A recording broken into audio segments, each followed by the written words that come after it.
The second part of the video about the freeze dryer, as we talked about in our previous videos, that this is going to cool the material below a triple point to ensure that sublimation rather than melting will occur, and this is also known as lyophilization or cryodesiccation. So this is a low temperature dehydration process that involves freezing the product and lowering pressure, thereby remove the ice by sublimation.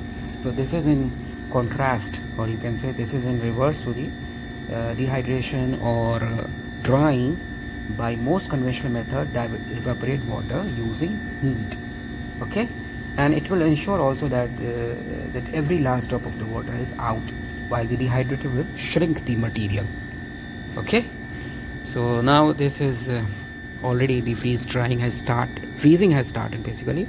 So I showed you in the last video that we had stored our material inside the tray. So I put around 3 materials, and after that we would shift our material to this tray and do the freeze drying.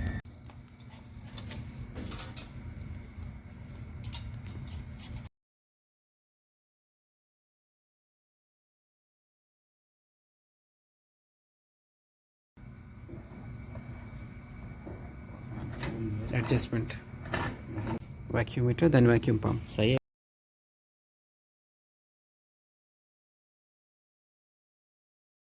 Going down this pressure. So guys, we saw that while running the freeze dryer, okay, we had first of all freezed. Okay, we have first of all switched on the compressor, then the vacuum. After freezing, we had transfer our samples using this tray which is on the top, and also make sure the sealants are covered, and also make sure the pressure should drop down from 30 or 40 to around 18 pascals. Okay, so it should be now the notion is that after freezing, this whole sample is now drying under vacuum.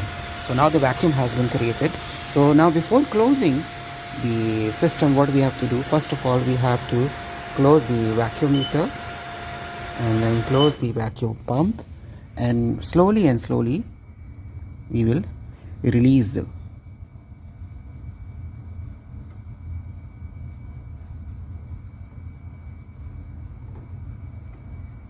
okay, you can see we are slowly releasing.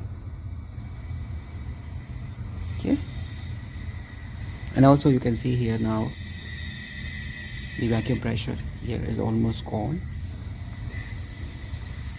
Then we can lift out this hole and then see our samples. So these are our dried beads here. So I have lifted up my